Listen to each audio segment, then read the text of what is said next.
Você nunca mais vai confundir os prazos e as modalidades da uso capião. Seja muito bem-vindo, querido aluno, seja muito bem-vinda, querida aluna, a mais uma lição prática.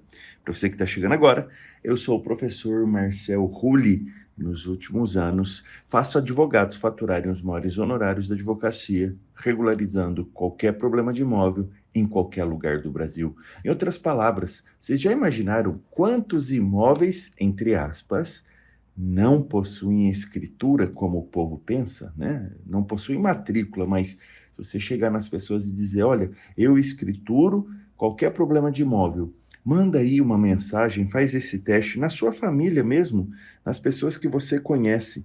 Diga a eles assim, olha, eu escrituro, porque as pessoas vão entender melhor. Eu escrituro qualquer problema de imóvel e uma vez que eu escriturar o seu imóvel, eu vou dobrar o valor dele. É isso mesmo, queridos alunos. O imóvel irregular, ele é muito desvalorizado porque banco nenhum financia, é um risco comprar só a posse, tá? Então, experimentem divulgar que vocês escrituram, entre aspas, tá? É regularizar o correto. Mas, enfim, escrituram qualquer problema de imóvel que vocês vão se surpreender com tanta oportunidade na advocacia nessa área. E lembrando, professor, como que eu cobro para fazer a regularização de um imóvel, né? O advogado aí, vocês vão cobrar tomando por base o valor do imóvel. Já viu imóvel barato no Brasil? Não, né? Imóvel é caro. Então é por isso que verdadeiramente estão os maiores honorários da advocacia. Bora para o nosso tema, então? Eu disse aqui que você nunca mais vai confundir os prazos e as modalidades da uso capião. Vamos começar pelo prazo? Você consegue repetir comigo? 2, 5, 10, 15. Eu vou falar mais uma vez. 2, 5, 10, 15. 2, 5, 10, 15. 2, 5, 10, 15. A última vez para você jamais esquecer. 2, 5, 10, 15, 2, 5, 10, 15, 2, 5, 10, 15. É isso mesmo, querido aluno, querida aluna. Estes são os prazos das 5 modalidades de uso capião que usamos no dia a dia para regularizar qualquer problema de imóvel quando o imóvel não possui matrícula ou transcrição. O uso capião terá essa nobre função de transformar posse em propriedade. E você, advogado, deverá alocar a situação fática posse do cliente em uma dessas 5 modalidades do Código Civil. Vamos começar a falar da modalidade com maior prazo. E aí fica a segunda dica aqui para você. Além do 2, 5, 10, 15, 2, 5, 10, 15, o professor quer dar outra dica aqui para você. Quanto mais prazo tiver de posse, fala assim, menos requisitos. Então eu te pergunto, vamos lá, querido aluno, querida aluna, segundo o Código Civil, quanto mais prazo de posse eu tenho, isso, eu ouvi você responder aqui, menos requisitos para uso capião a lei exige. Então vamos começar. O extraordinário, que é o que tem maior prazo, está previsto no artigo 1238 do Código Civil. Me permita a leitura. Artigo 1238. Aquele que por 15 anos, preste atenção no prazo, 15 anos, sem interrupção nem oposição, possuir como seu um imóvel, adquire-lhe a propriedade independentemente de título e boa-fé, podendo requerer ao juiz que assim o declare por sentença, a qual servirá de título para o registro no cartório de registro de imóveis. Olha que interessante, então, sem justo título nem boa-fé, basta o prazo de 15 anos. Lembrando aqui que todas as vezes que você eventualmente for trabalhar numa usucapião, que seja um herdeiro usucapindo cota hereditária de outros herdeiros, segundo o STJ, é nesta modalidade que você tem que encaixar. Em outras palavras, esse herdeiro tem que ter uma posse aí de 15 anos. Então, assim, a modalidade com mais prazo é a extraordinária, 15 anos, ela tem menos requisito. Agora, se nós acrescentarmos um requisito para essa modalidade de uso capião, o prazo diminui. Como assim, professor? Vamos ler o parágrafo único do 1238. Eu leio para vocês.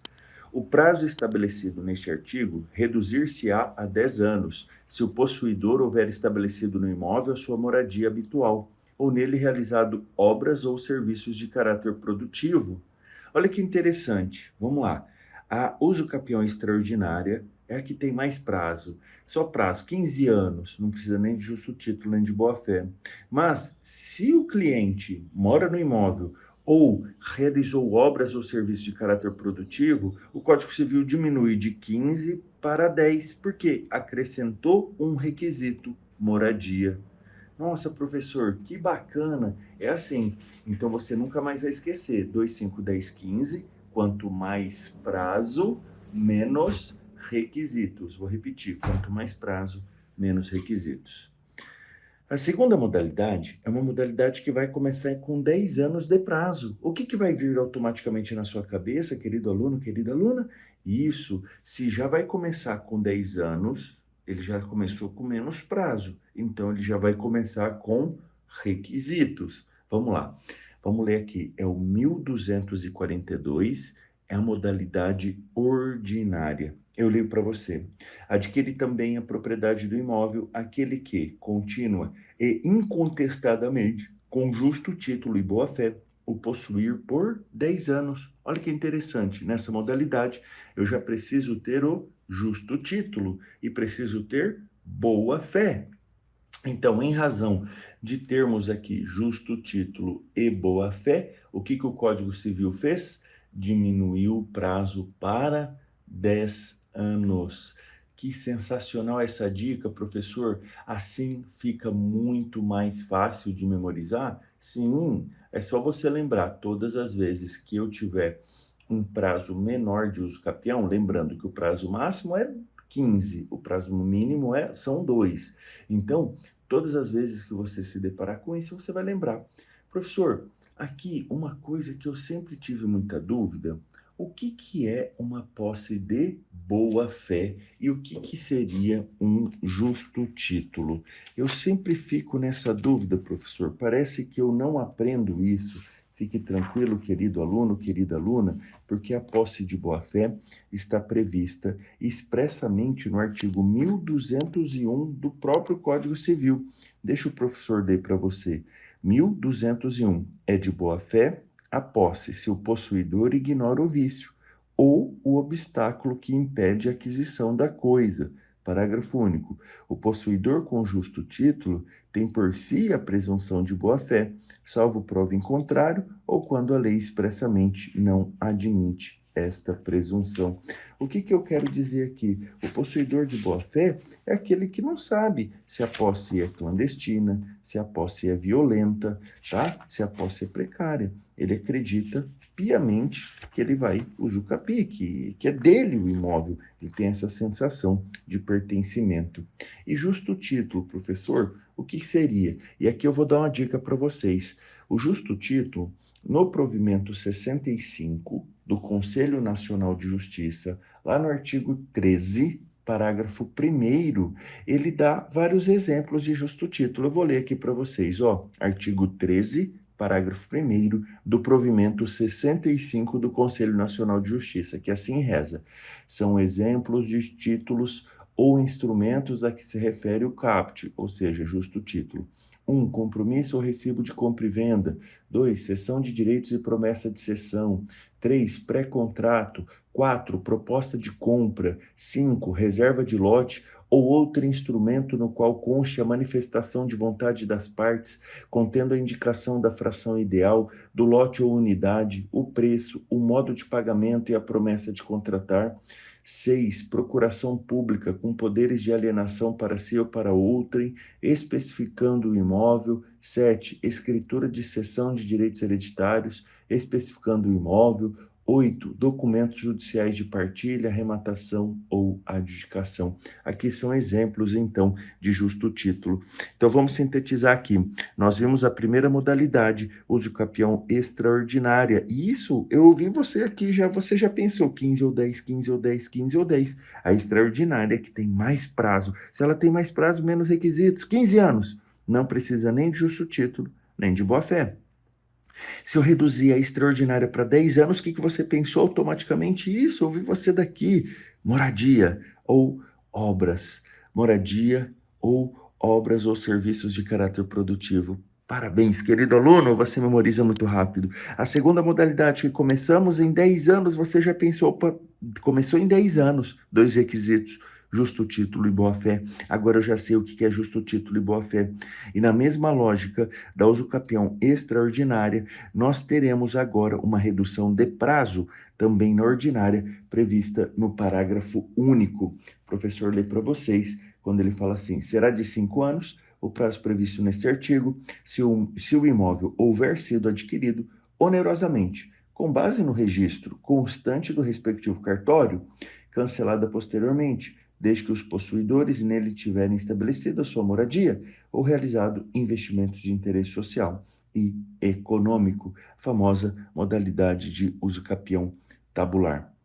A próxima modalidade de uso capião é a famosa uso capião especial rural, também chamada de prolabore, que também está prevista no artigo 191 da Constituição Federal.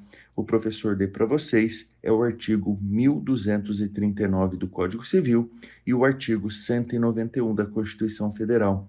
Aquele que, não sendo proprietário de imóvel rural ou urbano, possua como sua por 5 anos ininterruptos. Opa!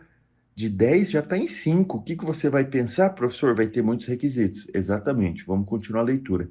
Então, assim, ó, possua como sua por 5 anos ininterruptos, sem oposição, área de terra em zona rural, não superior a 50 hectares, tornando-a produtiva por seu trabalho ou de sua família, tendo nela sua moradia, adquirir-lhe-á a propriedade. Olha só, então, aqui é muito rápido, né? 5 anos. Como é muito curto o prazo, eu vou ter muito requisito. E aqui são 3 requisitos. O primeiro requisito não possuir outro imóvel rural ou urbano. Primeiro requisito.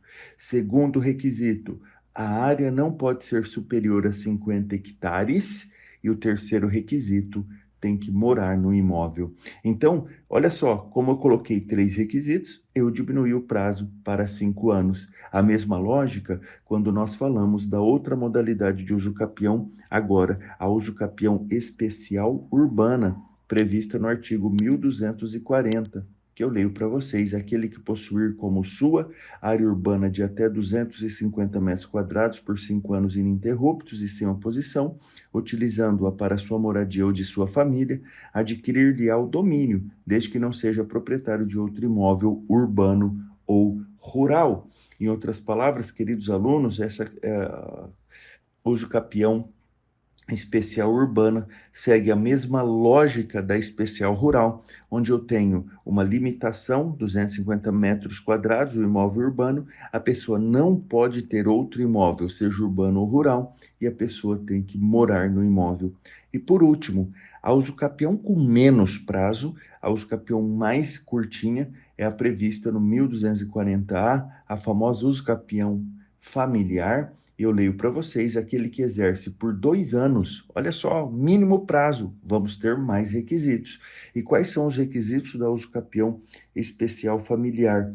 De novo, morar no imóvel, não ter outro imóvel urbano ou rural, o imóvel não possuir mais que 250 metros quadrados e o usucapiente, seu cliente, tem que ser coproprietário do ex-cônjuge. Então percebam que na usucapião especial familiar nós temos mais um requisito.